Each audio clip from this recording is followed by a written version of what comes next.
Psychedelic drugs like LSD and the main ingredient in mushrooms are showing promise in treating a range of conditions from depression and even addiction. Teresa Priolo tells us about the new research center at NYU that will be studying hallucinogens as a form of medicine. I couldn't stay sober with the other methods I tried for more than maybe a month or two.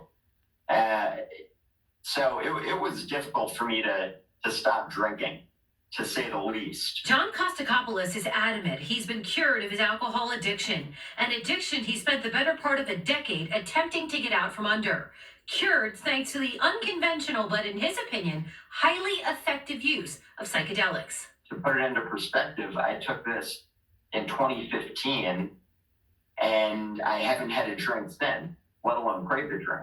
Kostakopoulos was one of the first enrollees in an NYU trial studying the effectiveness of psychedelics like psilocybin to reduce dependency on alcohol. The hospital is also researching its effects on major depression and terminal cancer. These trials are a component of the new NYU Lagone Center for Psychedelic Medicine. The goal of our center is to come up with novel treatments for difficult to treat disorders that have a big public health impact. Dr. Stephen Ross is one of the founders of the clinic. He's been studying psychedelics for 15 years.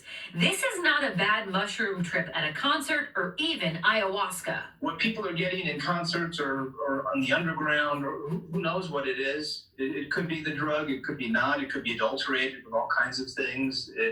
It may be safe, it might not be safe. So we know we're giving people exactly, we know exactly what we're giving. We know that it's safe. According to Dr. Ross, patients like John go through an extensive screening process before being given the drug. They gave me a pill, and that was pure psilocybin. For John, his trip started with headphones and a blindfold. It wasn't long before he confronted his addiction head on.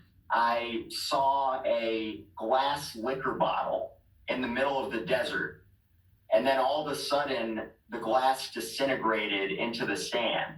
And I just thought that was a, very profound symbolism of my addiction leaving me. The hope is for many, it'll shift their insight and get them to think in a different way.